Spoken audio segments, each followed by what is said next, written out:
I think it varies depending on the relationship that you have with the woman and how, you strike up, do you strike a conversation? Do you meet on Match.com? Do you meet them, serendipitously? It depends. I think when I was dating, I was like, oh, this is going to be my wife, and I would literally change the name of the phone. I'm like, future wife. Yeah, it depends, when I meet, like how they strike you. When I was younger, I would say about a year or two, before I really, at least a year, go through major holidays. As I got older, in my 40s, 6 months. I think I definitely cut it down to about 6, 7 months. You get to see how a person really is after that time. I think it takes time, but there's also that attraction too. If you're attracted to somebody immediately. I think I've always heard women say they had that they put a guy in a category, either a friend category or other category, in the first 30 seconds, the first 3 minutes of meeting you. So I think men do the same thing. You might just do it subconsciously. Okay. Like, somebody I just want to, have fun with. This is somebody serious. This is somebody in between. So it kind of depends. One of the questions that I ask is like, who is your favorite comedian? Who is your favorite comedian? All time, I'm gonna go with because now I'm torn. Right now, not all time, just right now. Oh, right now, I enjoy Kevin Hart and still Robin Harris. I can listen to those two. Okay. All the time. So Robin Harris and Kevin Hart. When I ask that question, depending on the answer, I already formulate an opinion like, I don't think we're going to have a similar sense of humor. Mm-hmm. And that's always my like, who's your favorite comedian? And they tell me, and I'm like, this is not going to last long. Why? Because you might not like that person, or you don't find their sense of humor? I don't find their sense of humor funny. So, so for instance, I tried to watch a Dave Chappelle comedy show with someone about 2 years ago, and he did not find Dave funny. To me, I was cracking up laughing. We put on Eddie Griffin next, who is very funny, but Eddie Griffin is for a certain demographic. Yeah. So he's like, oh, you should have put him on first. He's way better than the other guy. And I'm like, I will fight you. Like, don't be talking about Dave Chappelle. That's a tricky question because to me, 6 months to a year is fine, depending on what type of wedding you want to have and, what type, if you want to elope or you want to, have a destination wedding, you don't need that much planning other than give people, a heads up or notice. But if you want to plan something really elaborate, which is totally not me, no, you don't need that much time because you're just waiting. One day I'm going to take you out. One day I'm going to take you out. One day I'm going to marry you. One day I'm going to marry you, Right. I mean, do you feel like it's kind of like people's way of maybe not fully committing? I would hate to hear that. That's an awful way of going. Just be honest with the person. Right.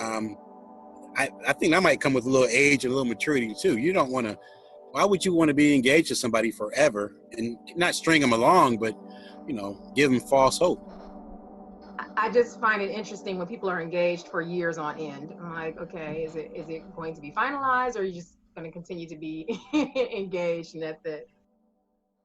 I can't stand bad grammar. Like that's to me, okay, that's a deal breaker. And it we're speaking friendly. Like we've known each other for 20 years. We're talking, but if our first date and you said I ain't seen him, I seen him. It kind of throws me off a little bit. So that's just me. I don't know that's, vernacular and that's how people like to talk nowadays, but your first date, you should be for it.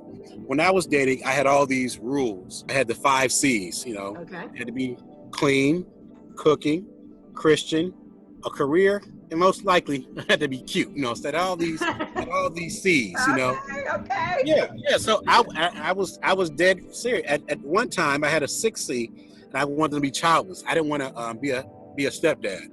Right. And that was when I was younger. As I got older, those C's start kind of falling down and start coming off. Right. So if you weren't in those 5 or 6 C's, yeah, you would automatically that would be a deal breaker for me. But as I got older, I saw that me being childless at 35, almost 40, some women didn't want to date me because I'm not having a baby, which I understand, but the tables had turned and flipped. The one story I was thinking of, I think you had gone out one time and someone brought a friend. Was that you? Oh, and wanted you to pay. Yeah, that's or my favorite, either brought a friend, which is fine. I know safety and security, but to pay for the friend and you, or my other pet peeve was when they I'm gonna take a plate home to my daughter.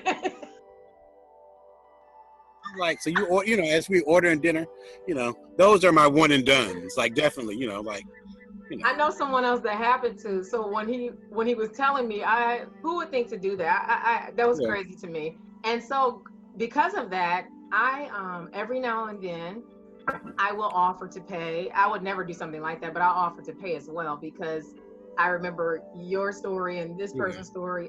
Several men have told me that story, so I just thought it was really interesting. Because I really thought I wanted a woman with a college degree at the same time, you know. Right. I changed that one from a college degree to just a career. As long as you're happy in your career Right. and you're doing things, that's, you know, I think that came with time with me. So I'm sure every man is like that too, where things, you know, that you think you wanted at 20, 25, Right. they're different when you give them 30 and 35. So, woo, it's going to be tough. I'm not going to win any fans with this one. But I think just setting your standards high. If you continue to lower the standards for our African American sisters, and the men, they're like water. They're gonna seek the lowest level, you know. So if you look for somebody like, you know, if you're a woman, you're looking for somebody like your father, you have to be patient. You know, you want somebody who's gonna treat you like your father. I wanted somebody like my mother. You know, I want that caliber woman who was a, you know, educator, who was educated, who loved her career. You know, and that's where I got the C's from. You know, I can look back and see. So I think, at least in my opinion, women hold all the control. If you start holding men to a higher standard, so just hold them to a higher standard. You know, if you want to make sure they open doors, that's what you do. That's what I was taught. You know, my pet peeve, speaking of pet peeves, I'm watching these young men walking on the outside. I hate that. What do you know, I mean, the women on the outside across the street, I'm like, what, you know, who taught you this? Like, right.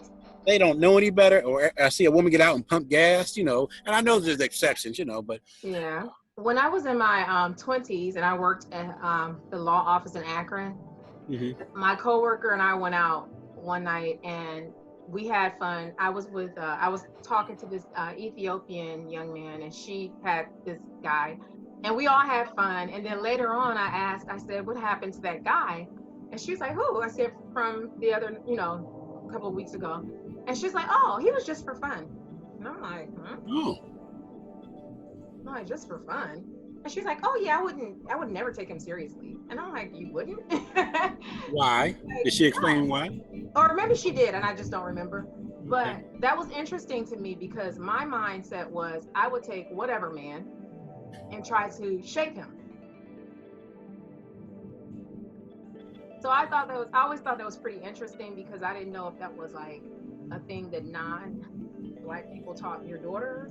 And I don't think many of my friends thought that way either. I think they just, you know, if I like him, I'll help him try to build and become what he's trying to become. But at this age, I know not to do that. But in my 20s, I did. So well, it comes with maturity and time and wisdom. Right. You just reminded me something about when you asked what could women do differently, and I was just thinking about this when you just said it. There's a difference between I'm in Northeast Ohio, you know, Midwest. There's definitely a difference between women in the Midwest, Southern women, maybe out East Coast women. I think women, at least to me here, once again, I'm married now, but they're not very approachable here in Midwest. You know, I'm not speaking for all, once again, but based on my 47 years of experience, you know, when I go to Alabama, Atlanta, the women are much more approachable. They're friendlier, you know, like, and I went to school in Alabama for 5 years, so that kind of shaped me a little bit from, you know, 18 to 22, 23. So like, I still speak to everybody I see. You speak to somebody in the South, they usually speak back. You know, even, you know, you're just being friendly. Here in the Midwest, you speak that, oh, he's trying to get on, he's trying to be flirtatious. And it's not all about that. It's, you know, it's like, do you know me? Do you?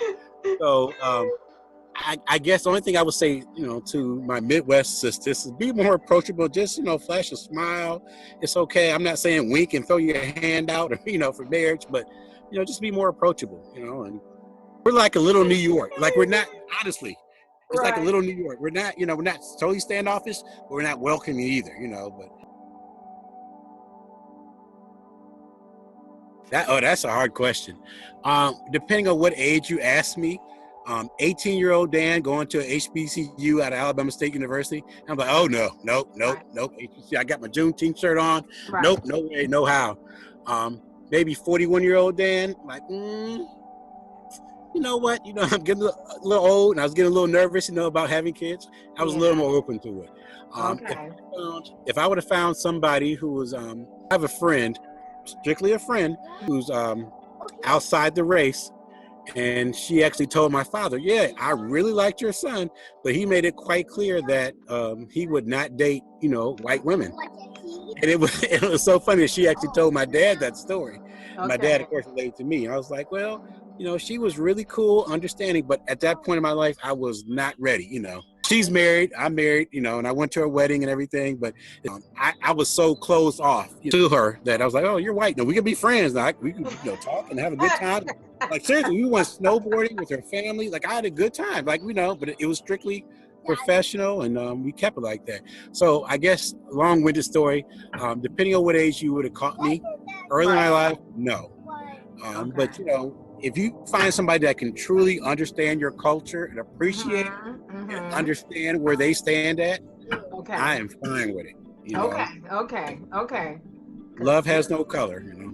You don't know, you know, you don't know who, you know, where your blessings will come from, you know. Right. And that goes to the whole thing. Be open-minded, you know. I mean, of course, you know, I prefer, my wife is African-American, and that's kind of what I looked at. But, you know, if she was Caucasian and still had the same personality, and or Latino, you know, still had the same personality, I think I know it still works, you know. Okay. That's a good question. That is. Well, I went through my C's. She met all my C's. And she did, except she wasn't childless. She had a son. Okay. So that kind of came with age and wisdom. And I think back, getting off on a tangent, I think about how many women I probably maybe turned down because they had a child, or, you know, I wouldn't even approach because they didn't have a child. And I wonder if I missed out on a blessing, but of course I didn't, because I'm married now. But I just think about that. But you know, and it turned out to be one of the greatest blessings I ever had. I got 2 sons now. One is 18 and one is 4. So it was, you know, a true blessing. But to that end, I'm going to say I didn't know she was the one when I met her. It started out very friendly. We went to high school together, and I saw her out. I was like, hey, you know, I saw you out. What are you doing on this side of town? It's like she had parked in front of my driveway. And I was, you know, joking. I said, well, I see you on Facebook. You're stalking me. You know, we just started out joking. And let's hang out. Let's have drinks. And then I would say after a year of dating, then kind of proposed, popped the question. And so, but I did not know, you know, at the time, like, oh, this is the one. But I take that back, Toy, because, you know, I'm thinking I did change her name in my phone probably after about a month or 2. Okay. I changed her phone. It's like, it went from possible wifey to wifey material, to, you know, so. You know how, what's that song? It's a church song. You just trust and believe, and when you ask, you shall receive. You know that? Yeah. Okay. So it was the same thing. You trust, believe, ask, receive. So you putting that in your phone, future wife, you know, kind of feel like it was like a law of attraction type thing. Yeah, you have to put it out there to the universe. Right. You have to speak it. You know, believe it, say it, believe it. You know, right. Say it, believe it, achieve it. Thank you so much, Dan. Oh, no. Thank you, Toy, for having me. I appreciate it. I enjoyed this talk. Oh, good. I did too. And any other topics, please feel free to, you know, give me a call. Thank you. I have other topics.